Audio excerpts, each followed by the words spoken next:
And I should probably add that Jisung and Rosung Hee are also dissertation advisees of mine who are in the audience, and delighted to see again and very proud of. So intermediality is not a word I use every day. But, as I understand it, the word gives a local habitation and a name to a big feature of contemporary experience. A big feature of contemporary experience that a lot of English professors find rather threatening. The sudden immensity of access accorded to anyone with a smartphone or a screen to a huge variety of representations via new media.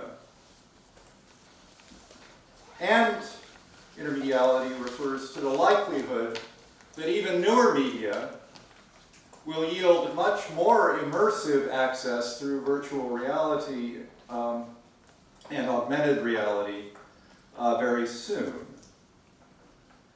Such access in such a variety of media means that just about all of our intellectual and cultural experiences and a whole lot of our personal experiences are intermedial in the sense that they combine media. I'm reading to you from a page what was written using a keyboard attached to a screen. You have both a booklet version and my immediate human presence, my voice, my amplified electronically voice, and a PowerPoint screen to pay attention to. And this is just a normally intermediated sort of lecture of the kind that you get in 2019, right? According to a recent article that I accessed just now on Google, over 5 billion people, including, I'm sure, everybody in this audience and just about everyone in this country, has a mobile device.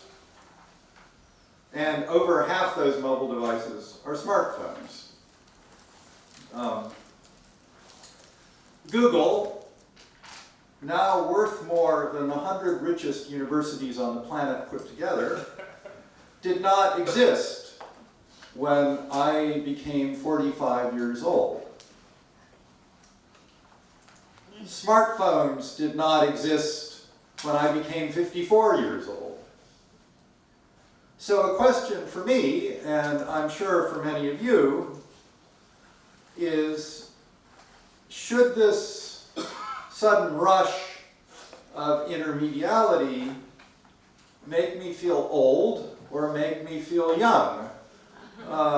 Is it ushering in a brave new world, or is it ushering out the world in which my identity has been formed and in which my professional life has been lived? Now, social transformation through the development of new media has happened before. Writing and the record keeping associated with it,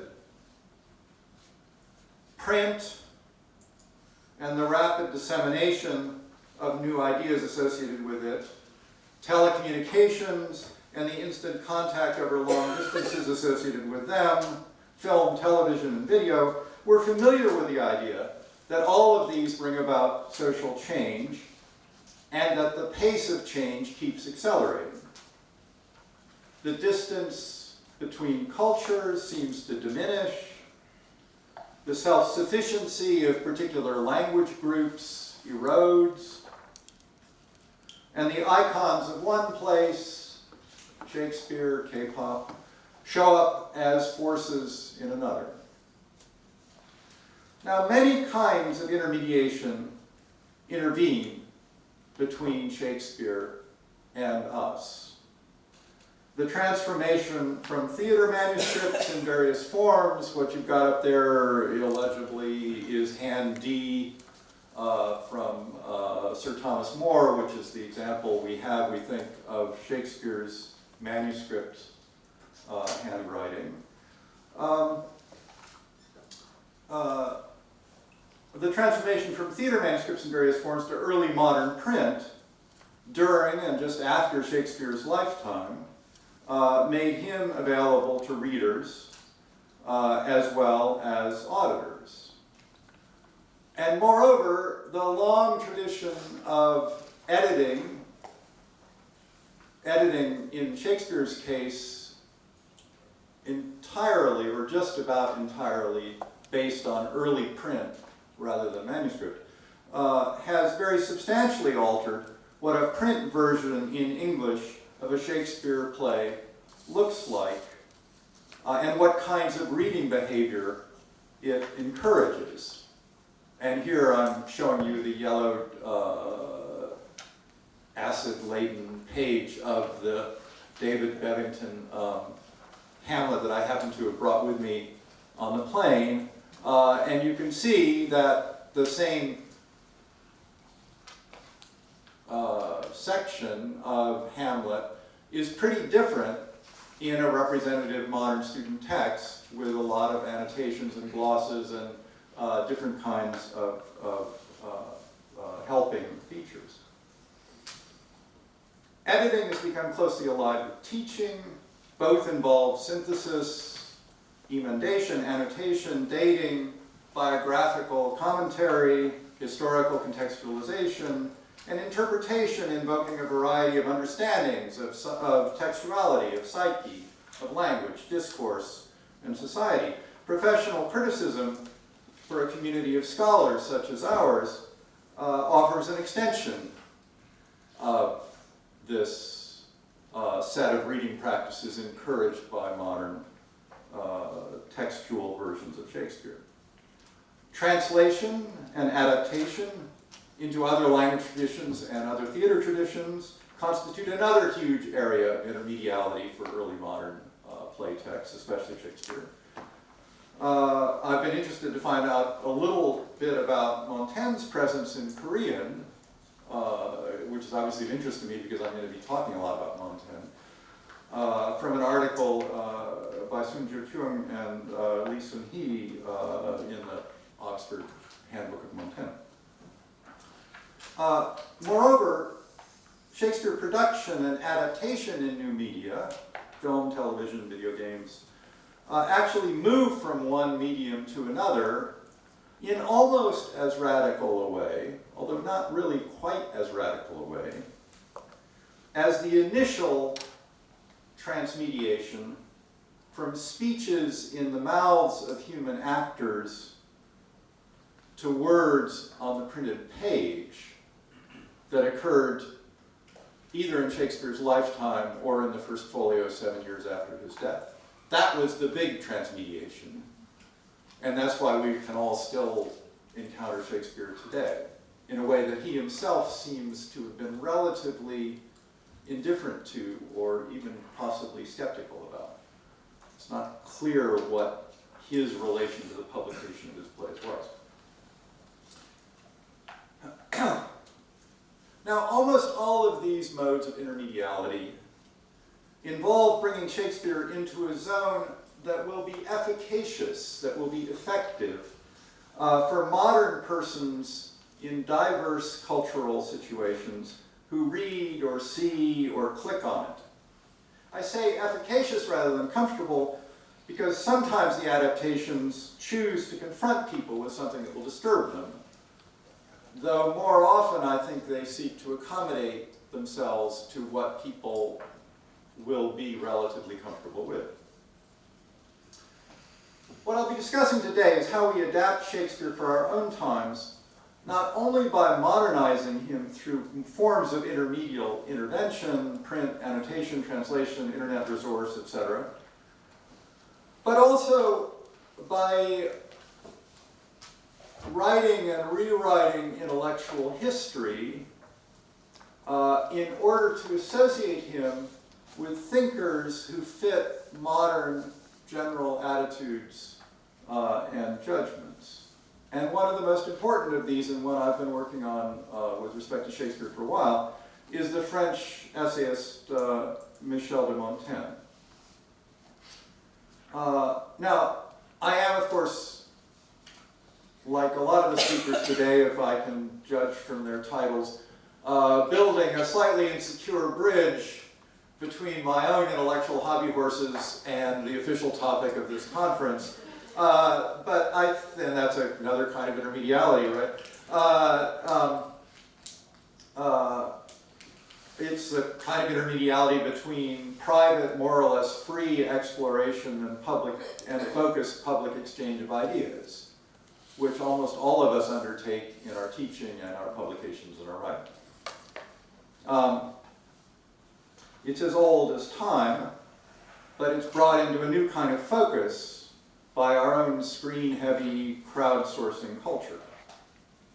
So the book Montaigne's Shakespeare, the larger project of which this chapter, this talk is a part, claims that the Shakespeare that modern readers and theatergoers feel close to is often a Shakespeare whose implicit core attitudes have been reconstructed intermediately to a surprising degree, alongside attitudes which are fairly hard to find explicitly articulated in his own time, but which are actually explicit and present and make us feel good about ourselves and him in the writings of Michel de Montaigne.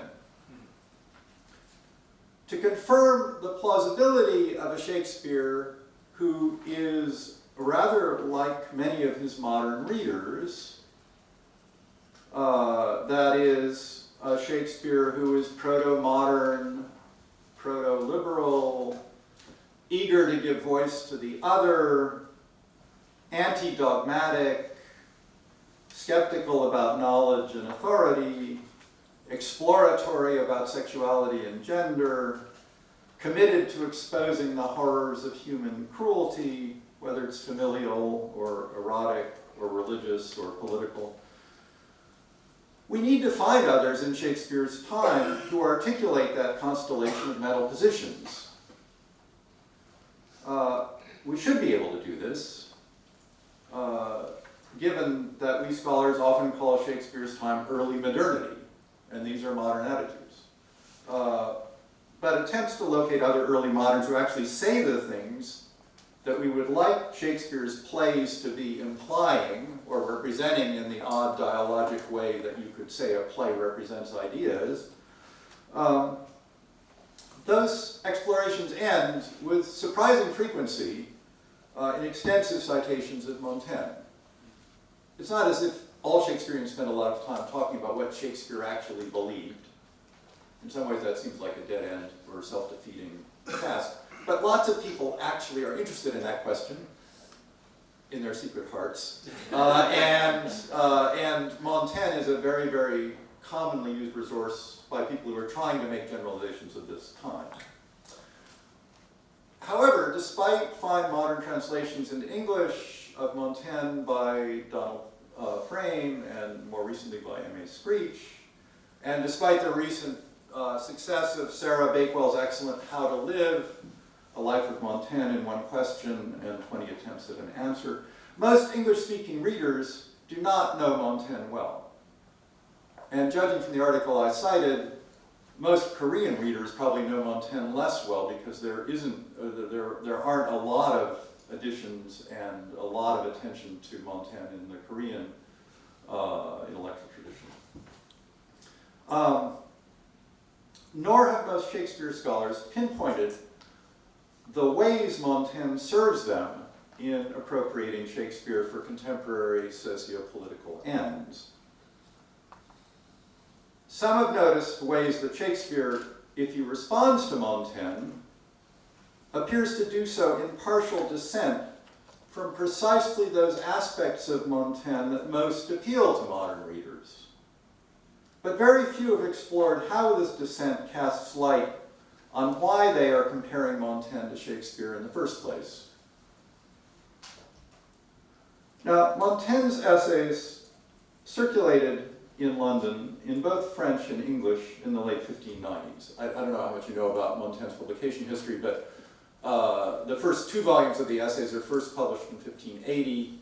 A hugely augmented edition of 3 volumes of essays was published in 1588, augmented in that all of the essays in the first 2 volumes had gotten much longer, and this set of longer essays in the 3rd volume came into being.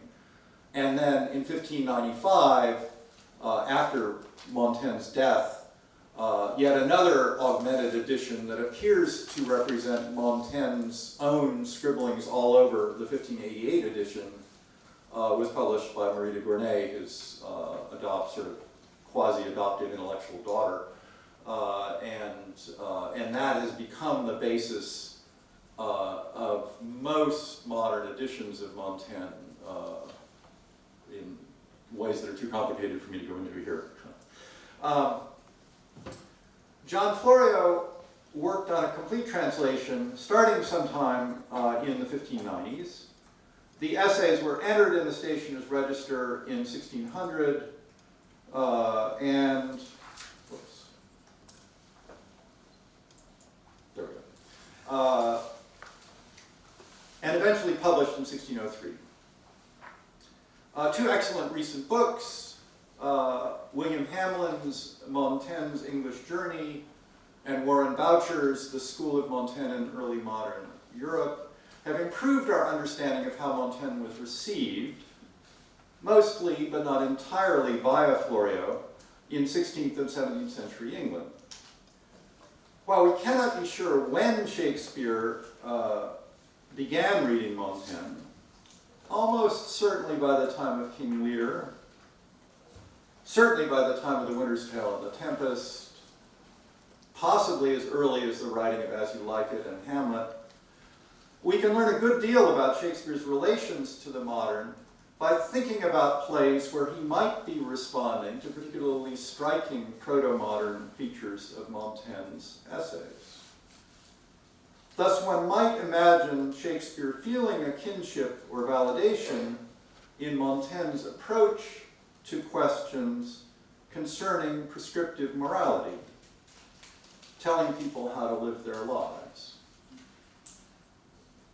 Sarah Bakewell comments early in How to Live that how to live is not the same as the ethical question, how should one live? Montaigne was less interested in what people ought to do than in what they actually did. Now, lurking behind this comment of Bakewell's, although she doesn't mention it, is David Hume's famous observation about how moralists leap without argument from is to ought. This is a great crux in the history of philosophy, or at least it's been thought that at various times. Other times it hasn't been thought that. At the moment, not entirely clear. In every system of morality, I tend to go into my version of Scott's when I read this paragraph because I love it so much. In every system of morality, of a sudden I am surprised to find that instead of the usual calculations of propositions is and is not, I meet with no proposition that is not connected with an ought, or an ought not. This change is of the last consequence. It is necessary that a reason should be given for what seems altogether inconceivable, how this relation can be a deduction from others which are entirely different from it. But as authors do not commonly use this precaution, I shall presume to recommend it to the readers, and am persuaded that this small attention would subvert all the vulgar systems of morality, and let us see that the distinction of vice and virtue is not founded merely on the relation of objects, nor is perceived by reason. Now, Bakewell's way of putting things raises the question of whether ethics itself is, as Bakewell herself seems to think, a matter of having made Hume's leap, of having a matter of should and ought.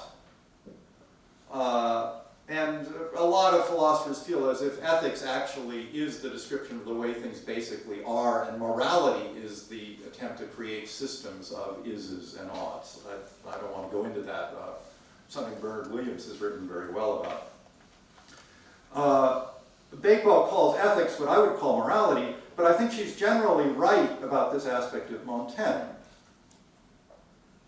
Montaigne's essays juxtapose a diffuse and not very prescriptive ethics of is, in which what people actually do is one of the bases of deciding what is a good thing, against the morality ethics of ought, where a system that tells us what is right and wrong determines whether our actions are good or bad and tells us what we ought to do, often against our own impulses. Thus, Montaigne is an ethical thinker, but an anti-systematic one. He offers an ethics of the habitual, the embodied, the pagan, the customary, the immanent, to oppose to an insurgent Christian, indeed Protestant, morality of ought that requires self-transformation, self-denial, and reliance on the transcendent, faith, grace, scripture.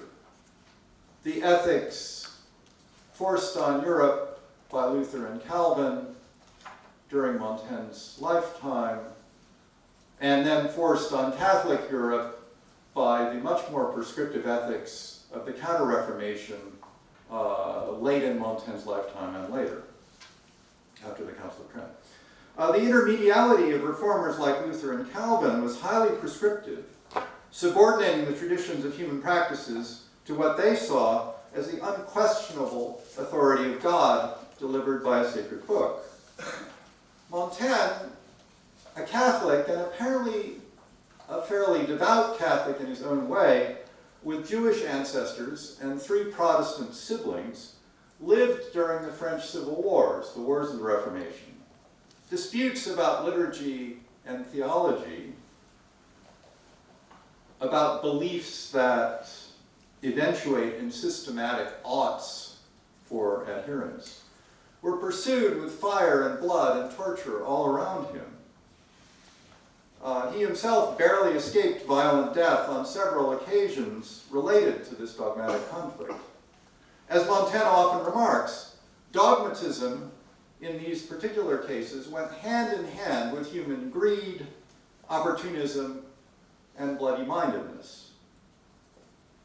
Because of this experience of brutal violence in the name of religion, which he himself linked to the brutality of imperial conquest in the name of Christ in the New World, mostly by the Spanish, his commitment to an ethics of is suggests political critique as well as reflective detachment. That is, it gives you a platform by which to criticize the operations of power when they try to impose their ought on your is, so to speak. A powerful survey of human behavior relying on an ethics of is will, rather in the matter of the Kinsey Report on Human Sexuality, I don't know if the Kinsey Report on Human Sexuality had any traction whatsoever in Korea, but it made a huge difference in America. This guy Kinsey in Indiana actually surveyed mostly, I think, Indiana college students, but a whole lot of people to try to determine what people actually did sexually, and then published the results as statistics. And they were shocking, because people do lots of different things, and many of these things were not oughts as far as conventional American morality about sex in the 1950s went. And so the result was actually quite transformational.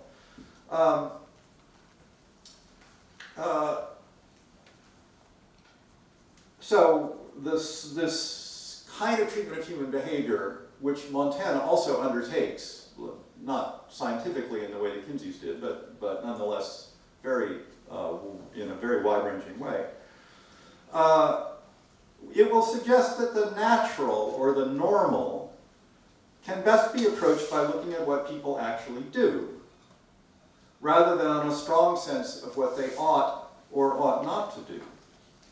Exalting such an is focus underlines ways that Montaigne and Shakespeare resemble one another, I think, since both of them seem more intent in general on subjecting or interrogating oughts by comparison to is than by changing is in the direction of some supersalient, totally important ought. Right? Neither Montaigne or Shakespeare seems to be driven by religious conviction in the way that we could say Milton or Spencer is. Shakespeare's more like Chaucer in this respect, I think, and that may get discussed later on. Exploring an ethics of the immanent involves revering the complexity and the oddity of human subjectivity as well as human sociability. And this is where Shakespeare's and Montaigne's well-earned reputations as pioneering surveyors of human inner space comes from. They both show us how weird the mind is when you start looking at it or having it express itself.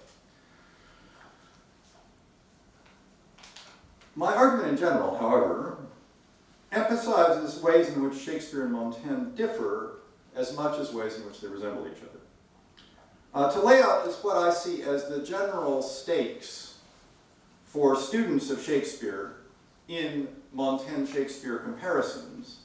I believe that Montaigne has, at least since the Second World War, been on the whole used intermedially, and I think intermedially is the right word for it, although I wouldn't have used it until I came to this conference, has been used intermedially in Shakespeare studies as a way to bring Shakespeare closer to us, to make Shakespearean anticipations of modern attitudes seem more plausible. To cite some strong critical examples, some older, some newer, Jonathan Dallamore's 1984 Radical Tragedy, which was an important book when I was a graduate student, and still is, I think, quotes Montaigne frequently, and very tendentiously, in fact, to show that Renaissance intellectuals had radical, secularizing, anti-authoritarian positions on a variety of topics, and he presents, by way of these Montaigne quotations, partly, English Renaissance tragedy as anticipating Brechtian tragedy in being anti-authoritarian and, generally speaking, wanting to turn the world upside down.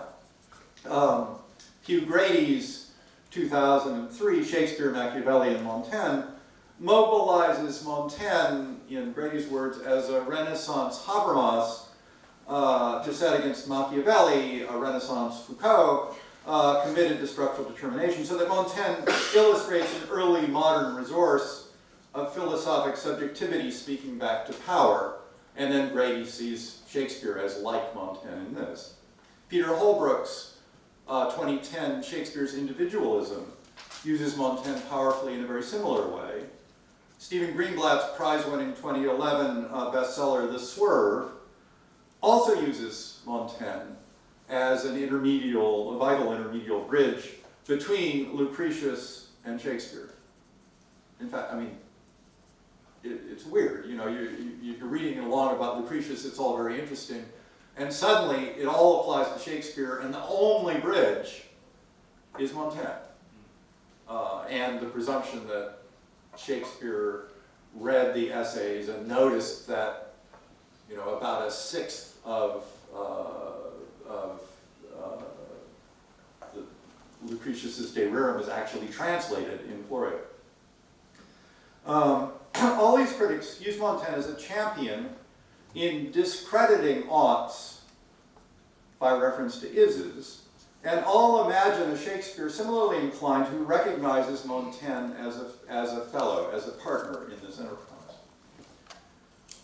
William Hamlin's account of Montaigne's reception by a Florio in 17th century Britain, and Warren Boucher's discussion of appropriations of Montaigne by successive generations of readers from his own time to the 20th century in the School of Montaigne have enabled scholars to be more precise about these processes, though both of them caution against exaggerating or sentimentalizing Montaigne's particular impact on Shakespeare, as does Greenblatt in his introduction to the selection from Florio, edited by Peter Platt, that came out not too long ago, called Shakespeare's Montaigne, has some of the essays in it. In philosophically inflected discussions of Shakespeare, critics also use Montaigne as a way to patch the hole in Shakespeare's collected works, where an informed interest in classical philosophy might manifest itself. Shakespeare shows no interest whatsoever in classical philosophy, but Montaigne is fascinated by it, and therefore, if one's trying to make out Shakespeare to be a kind of philosopher, as, say, Colin McGinn does in Shakespeare's philosophy, a copious quotation of Montaigne really helps. Now, my own strategy in this project, then, while corrective of some modernizers, does not aim to demodernize Shakespeare. Shakespeare shows an uncanny apprehension around issues in which Montaigne displays attitudes that are attractive to modern people. This apprehension might or might not derive from an early reading of Montaigne in Florio's or other translations or in French.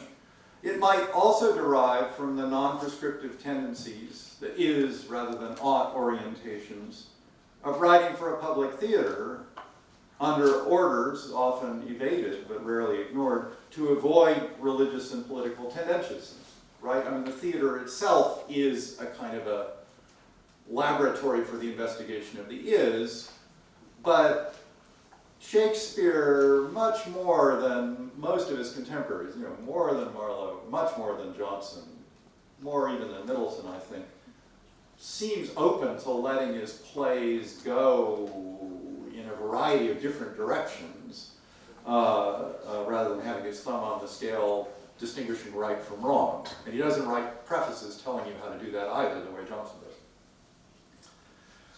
Now, I agree with Grady and Dollimore and Holbrook and Greenblatt and any number of other readers that Montaigne provides a fabulous index of the breadth of what was thinkable by a near contemporary of Shakespeare's.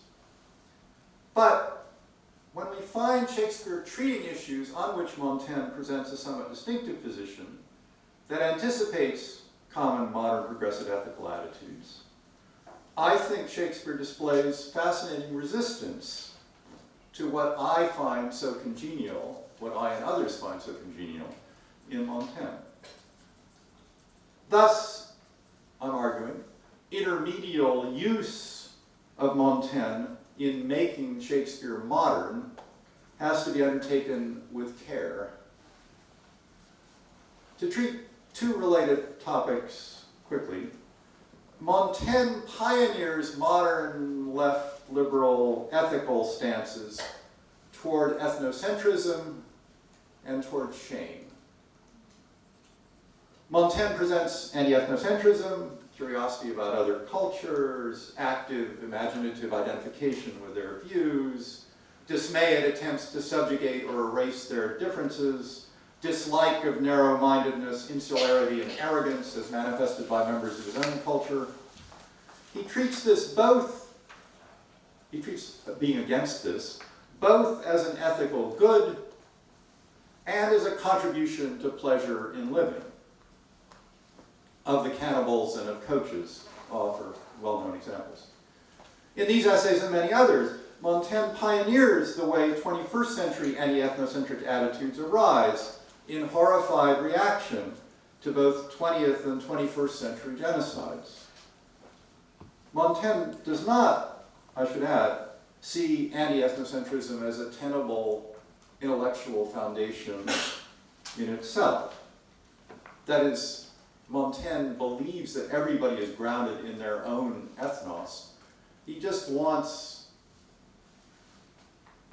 16th century Frenchmen to be tolerant and appreciative of other cultures rather than feeling systematically superior to them.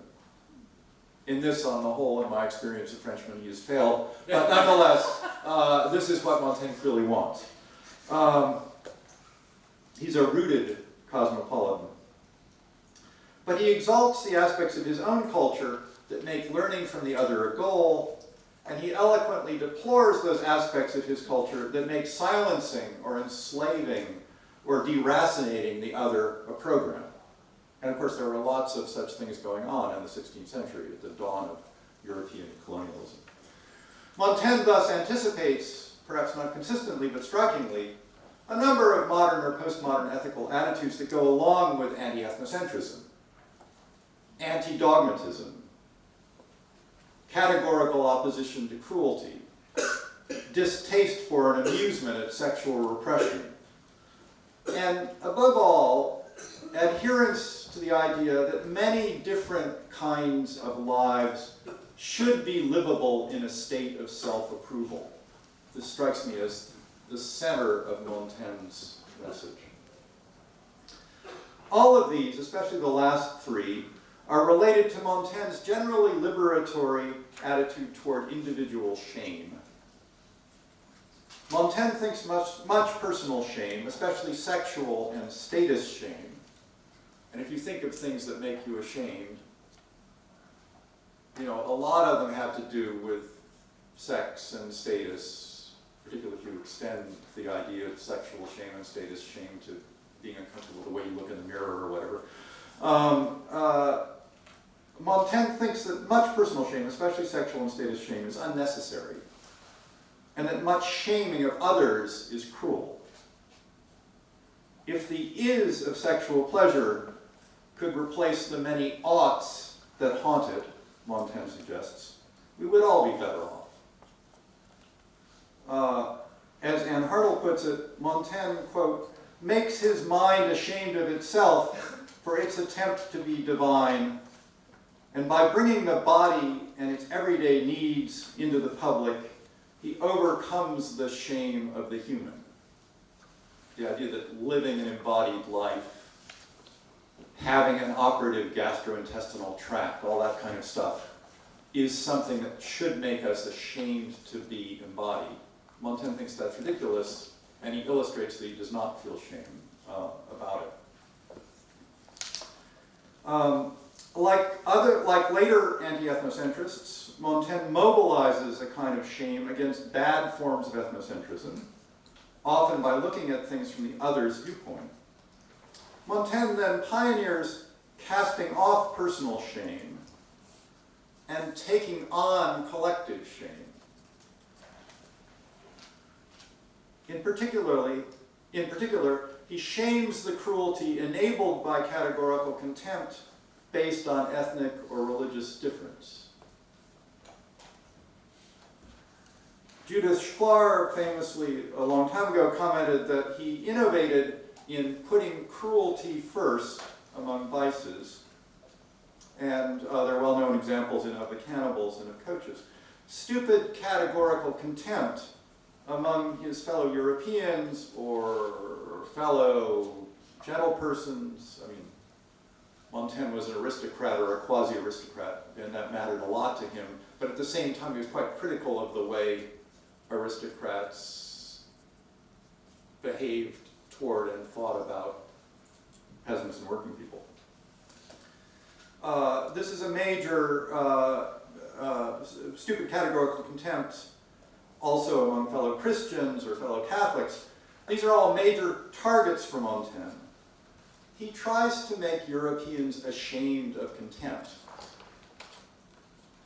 Now, if, as I think he does, Shakespeare models a more typical sensitive person's susceptibility to shame, for instance in the sonnets, which are like one document of shame after another, while at the same time putting provocative repudiations of individual shame in the mouths of morally eccentric characters like Falstaff and Parolles, we can trace in Shakespeare a coherent contrast, a potential reaction to Montaigne's treatment of personal shame, particularly perhaps to Montaigne's treatment of sexual shame in On Some Verses of Virgil, Montaigne's great essay about sex. an essay that seems to influence Othello, All's Well That Ends Well, and other late plays, and is also, incidentally, the most annotated Montaigne essay in the first 2 editions of Florio, according to Will Hamlin's survey. Annotated probably by doctors who are interested in sexual matters, but also just by human beings who are interested in sexual matters.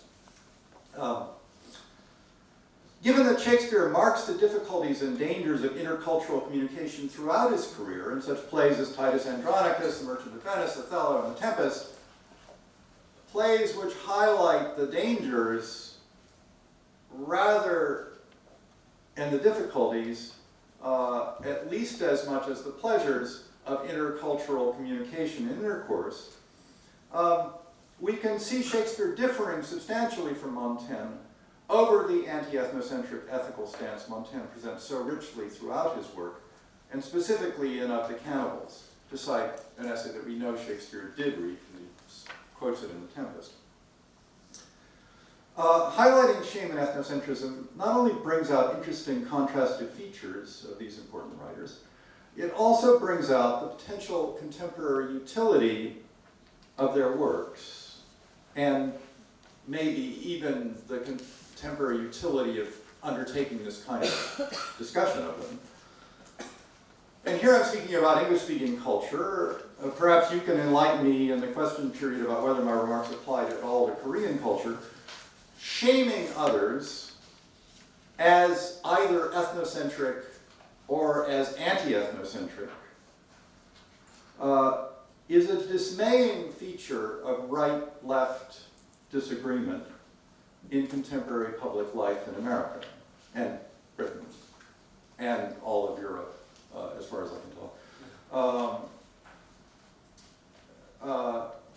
It's dismaying because shaming someone is a way of interrupting civil communication, and because recurrent angry shame can easily settle into categorical contempt, which ends civil communication altogether. The acceleration of shaming behaviors by modern intermediality, internet trolling, and the way internet culture promotes separate ethical communities that derive cohesiveness from shared dislike of opposing communities make this all the more pervasive.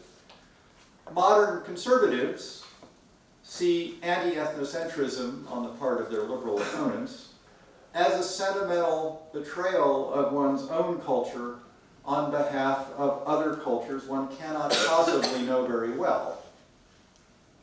Modern progressives, liberals, leftists see the ethnocentrism of modern conservatives as a self-serving denial of the validity of other viewpoints and of the reality of a history of domination.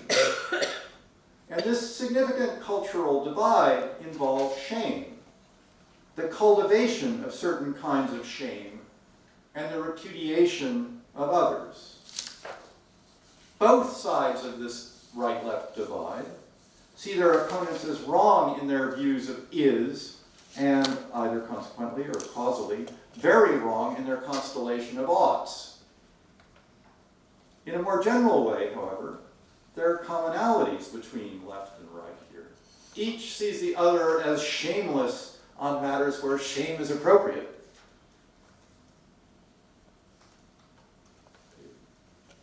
Abortion, race, immigration, nationalism, national identity, the flag, etc. These are things in which right-wing Americans see left-wing Americans as shameless about when they should be ashamed, right? And it goes the other way as well, obviously. Each sees the other as shameless on matters where shame is appropriate, and full of unnecessary shame in areas where shame is inappropriate. Thus, gender leftists see conservative parents as full of unnecessary and inappropriate shame about the sexuality of their gay children, or something like that. I may mildly innovate in emphasizing liberation from personal shame and recruitment to collective shame as a prime consequence of reading Montaigne, but Montaigne's anticipation of modern anti-ethnocentrism generally has long been recognized. However new the word anti-ethnocentrism is, it's not in the OED, it's I mean, even though it's in pretty common use. Anticipating modern anti-ethnocentrism plays a big part in making even historicizing commentators remark on how modern Montaigne seems.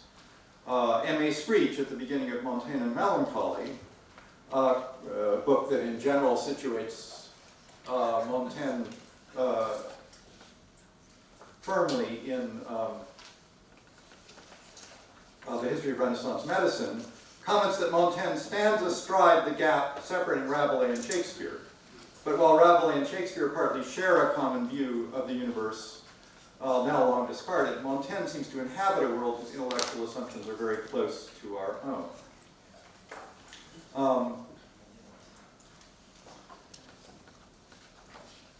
So I'll now skip over some discussions of anti-ethnocentrism, since I've gotten a 5-minute warning.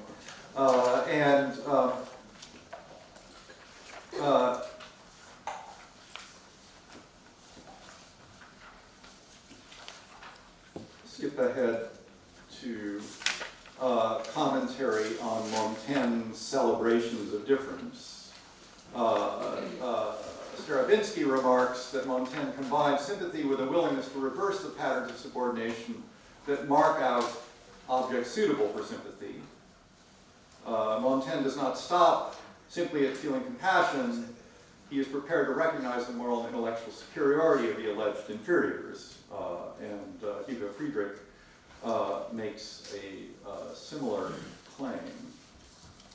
As all these commentators suggest, Montaigne consistently casts doubt on European accounts of the barbarism of the regimes of others, and at the same time Montaigne notes that our notions of truth and reason must be the products of our culture. Given this, we cannot escape a certain kind of ethnic determination. The inability to know what our historical situation does not permit us to know, for instance. Montaigne implies, without exactly defining, a central paradox of an anti-ethnocentric position, that one is unlikely to hold such a position unless it is somehow part of one's ethnos, of one's inherited, habituated system of ises and oughts.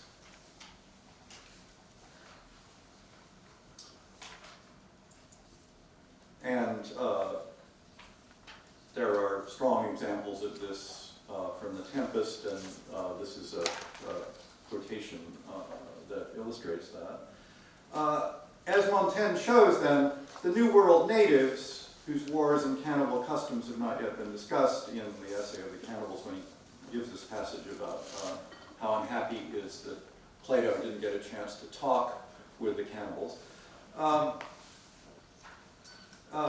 The New World natives resonate as natural and perfect in the context of historical experience enlarged by an imaginary conversation with Plato.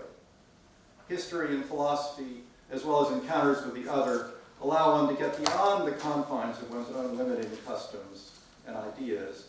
And Montaigne clearly wants to use the New World in much the same way that he uses the classical world as an intermediate resource for gaining ironic or helpful perspective on himself and his own moment.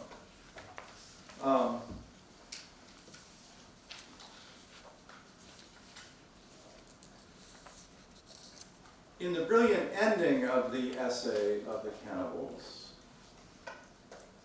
tout cela ne va pas trop mal. Mais quoi? Il ne porte point de haute chose.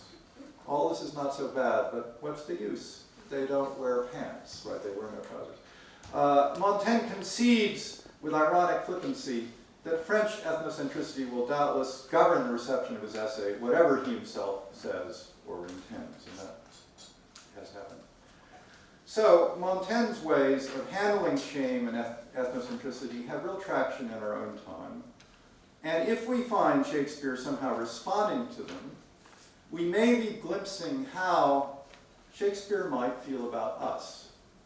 An intoxicating possibility, though one can never be more than something that can never be more than a possibility. This would be to see Montaigne as a potentially intermedial agent in our modern appropriations of Shakespeare. Thank you.